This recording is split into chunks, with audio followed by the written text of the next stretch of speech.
Welcome to another episode of Boom and Bust. I'm your host, Tony Clement. I'm here at the News Forum, where all voices matter.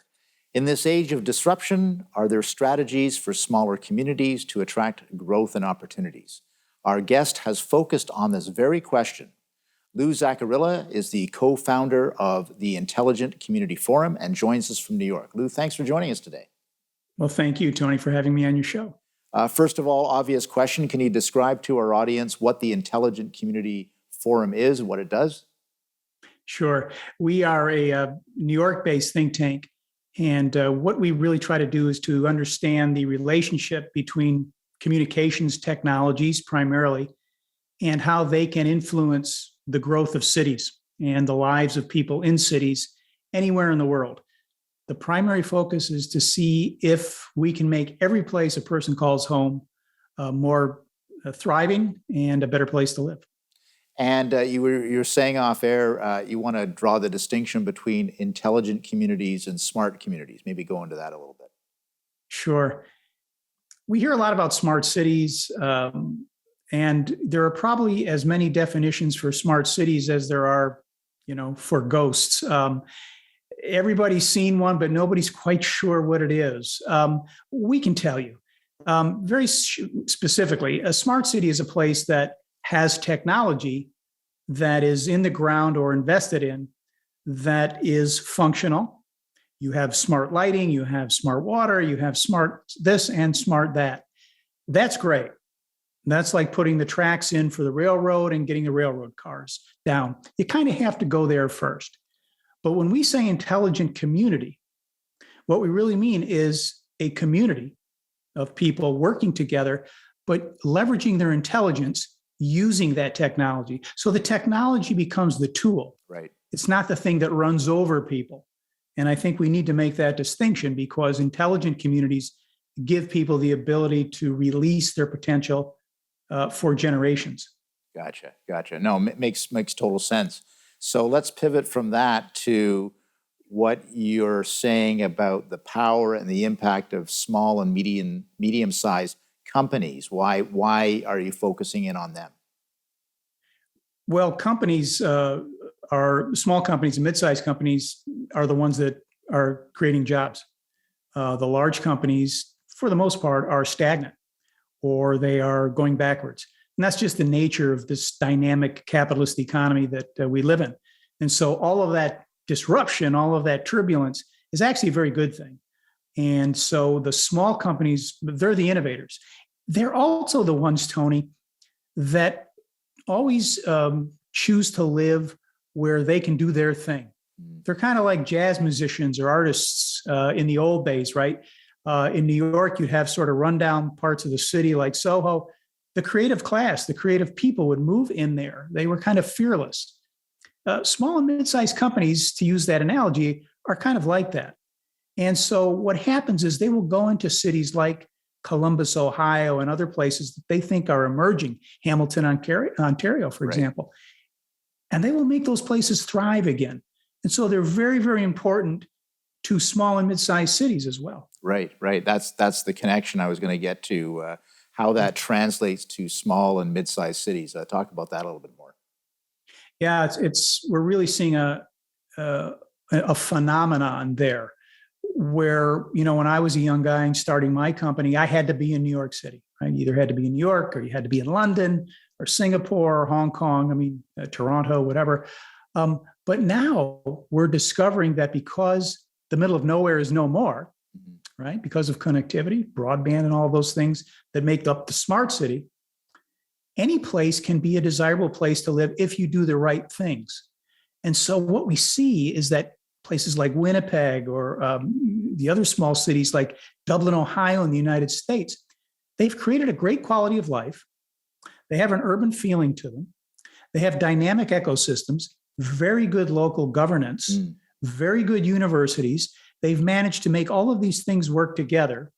The Dutch call it the triple helix, where you create this new DNA for a city, and people just love it there. They're flocking there, and they make it their home, and the real estate's cheap. We all like that. Yeah, we're going to have to unpack some of these issues. There's a lot going on there that is very dynamic, especially in the age of COVID, which I do want to get to as well, because I'd love to get your thoughts on how that has accelerated or changed the dynamic. We are going to take a quick commercial break right now. We'll be back with our guest, Lou Zacharilla, after that break. Please stay with us.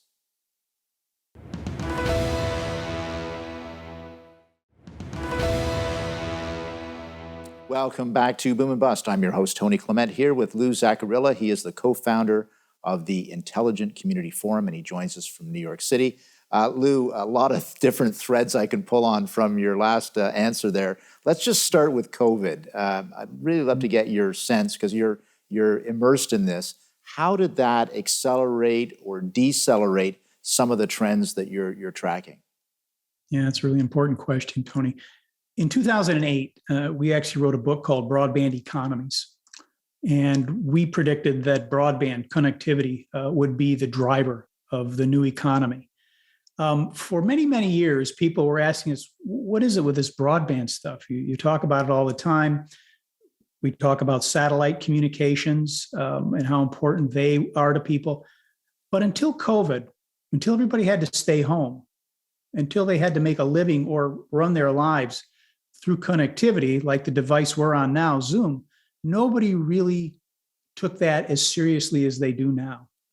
And so COVID really made us realize what was right in front of us, which was that the investments that we'd made in connectivity were not only nice to have, to be able to watch Netflix or soccer matches or whatever, but they were fundamental to our healthcare systems, to our educational systems, and to our own means of making a living.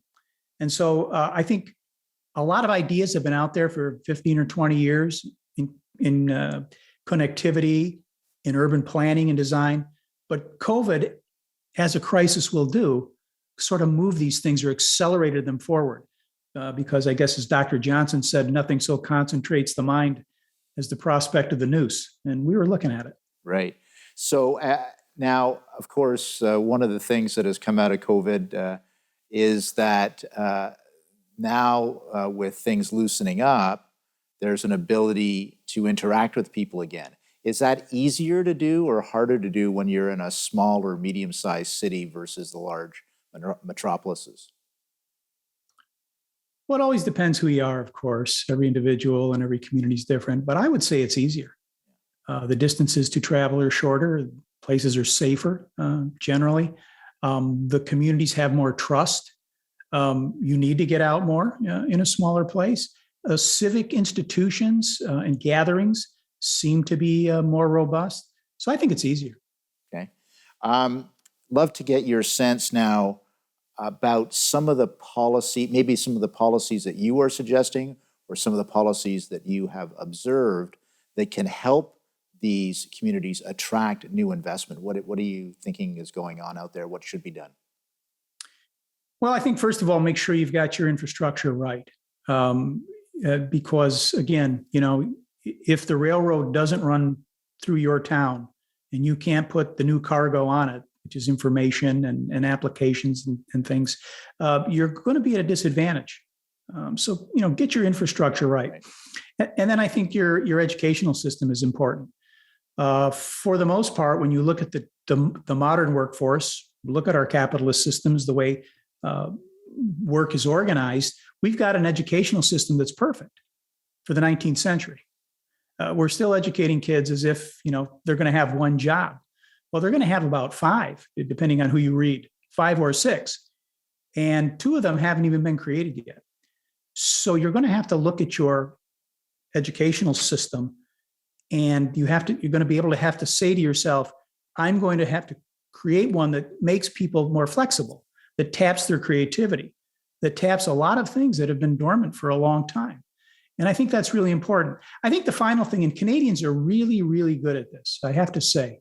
They have a lot to teach the world. Collaboration. What will be really important, and you probably understand this, having served in political office, is that the local governments, the academic institutions, and the private sector really do need to work together, right, to plan. When I look at some of the intelligent communities on our list, they all have 2030 plans, year 2030 plans. They are thinking through the long term, because what they want is kind of what we inherited after World War II. a robust economy that lasted 2 or 3 generations. So you have to think 2 or 3 generations out. It's not easy to do, right, but I think that's the way to do it. We've got about 30 seconds before the break. Are you saying, though, that a lot of communities, or maybe let me put it the other way, too few communities are doing that kind of planning? Is that something that you'd like to see more of? I would. Yeah, I think the forces of change are incredibly dynamic, and we would like to see human intelligence leveraged more. It's a great natural asset, and we only use about 3 or 4% of it. Interesting. We're going to return with our conversation with Lou Zacharilla. He is the co-founder of the Intelligent Community Forum. Please stay with us. We'll be right back.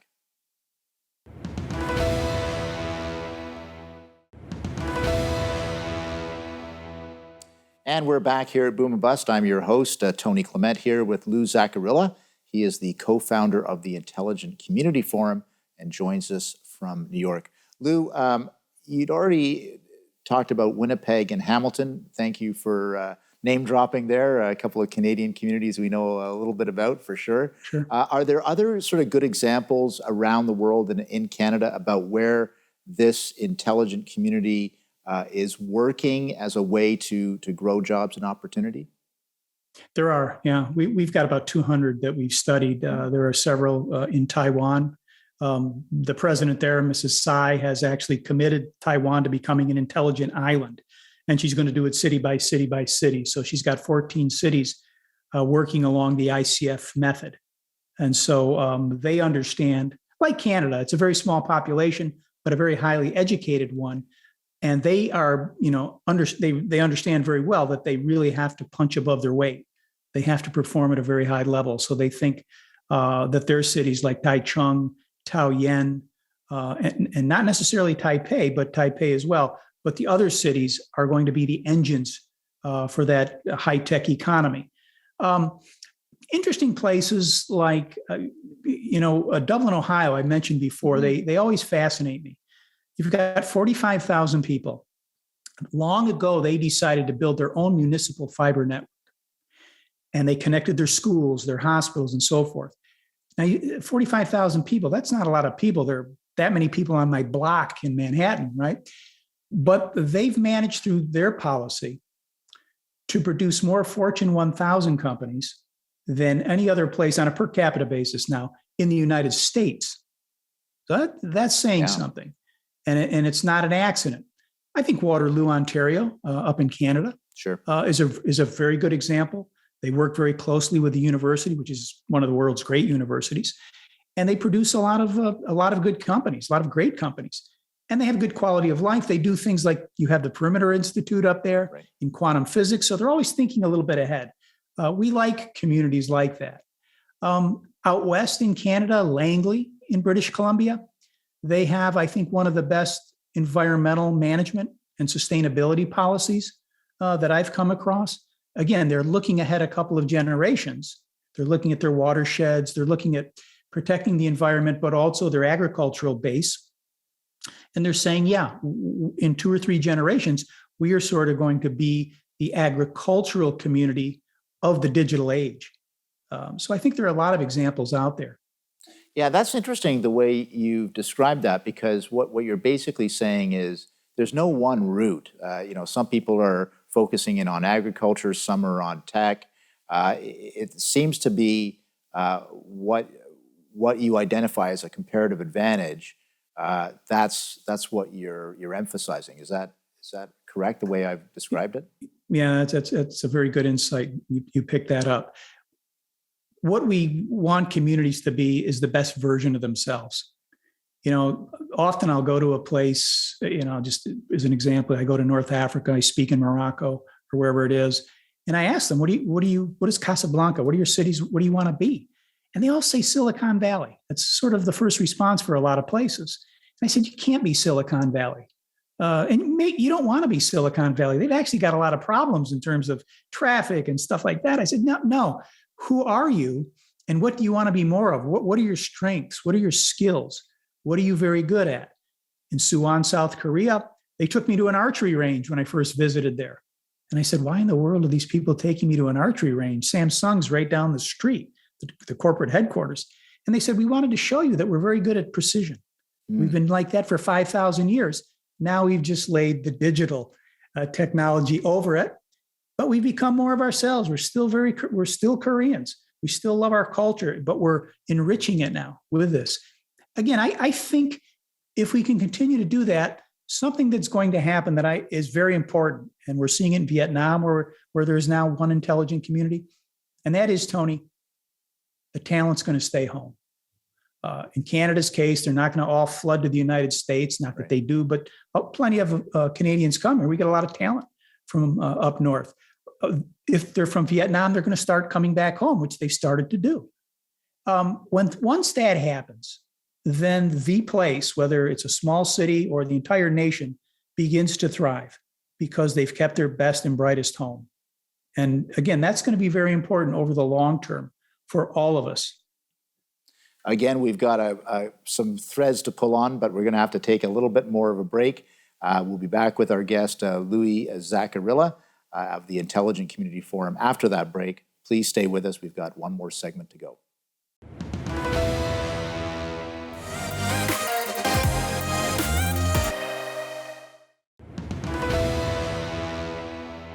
And welcome back to Boom or Bust. I'm continuing my conversation with Louis Zacharilla.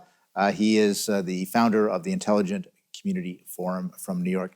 Lou, you've mentioned in your documentation the innovation ecosystem as being critical. Can you just, I know we've been talking about it pretty well the whole time here, but can you just expand on that terminology a little bit? Sure. I don't want to make it too complicated because it sounds like this big fancy thing. But what it really is, to refer back to what we were talking about earlier, Tony, is you find out what you're really good at and you begin to build your capacity around it. And your economic development folks, if they know their trade, begin to understand that cluster is special and they just enable it to continue to go forward. And what happens is that like-minded people, whether they're creative, whether they're finance, industrial workers, they will gather. I mean, again, that's the community part of this. It's a tribal thing. You will find each other. If I see someone who's working in my field and I know that it's really, really happening up in Winnipeg, or if it's in Curitiba, Brazil, I will find my way there. And that innovation ecosystem will begin to flourish, and it feeds on itself, right? It's like a healthy plant that is just growing in a field where the soil is tilled, where the financing is there, where the local government, understands its role as an enabler of the creation of wealth, where the social systems work, where everybody is engaged in the community to be brought along on the ride. And these things begin to percolate. And it's interesting because, we've had a couple of Nobel Prizes in economics now that reveal to us that when we're happy, that when we're in ecosystems or places that make us feel good, the economic consequences more positive. Right. And so we produce more and we're more willing to contribute back to our community. It's a very simple principle, but putting it together in the 21st century seems more challenging, but it is happening, and you can see the wealth that gets produced off of it in our countries. What should the federal government do, the Canadian government, the U.S. government, because that's obviously at a different level than city by city. What should they concentrate on? Well, I think two things. I think one, make sure that you've got the proper amount of connectivity. I know Canada's now is stepping forward with its broadband infrastructure. They're beginning to mandate that the whole country be connected and provide a certain amount of up and down speeds. So I think that's a positive thing. Again, you have to have the railroad if you're going to have commerce, right? The new railroad. I think the other thing is to set the priorities, to have everybody understand where we're headed economically. And so the big stuff, the government sort of signals where we're going. It doesn't pounce, but it signals. In the United States, I'll give you a great example that's happening right now. You read about it, but it's not everything that's really behind the story. The United States has said, we're going to have a commercial space industry. The government no longer is going to be the big spender. We pointed the way. We said, this is where we're going as a nation, as a people. But now the commercial sector is taking over. And so the government is maneuvering, NASA and all these places are working to enable a 1.1 at this point trillion dollar commercial space industry. Well, they can do that with key industries. But again, it's going to be up to the communities, those entrepreneurs we were talking about. It's going to happen with the mayors, the city councilors, people like yourselves who are in parliament to do this based on the personalities of the communities themselves. We've got about 20 seconds left. Are you optimistic that this can happen in small and medium-sized communities as well as large cities then? Well, I'm actually positive that it is happening in small and mid-sized cities at a greater pace than big cities. Big cities are just too siloed politically. But the small places, the councils work together. You can get things done faster. You can bring entrepreneurs in to solve municipal problems. And the teamwork seems to work a little better. I think it's the future. Well, on that note, we're going to leave it be for now, but I'd love to have you back as a guest in the future. Lou Zacharilla, thanks for joining us today. Thank you, Tony. It's been a pleasure.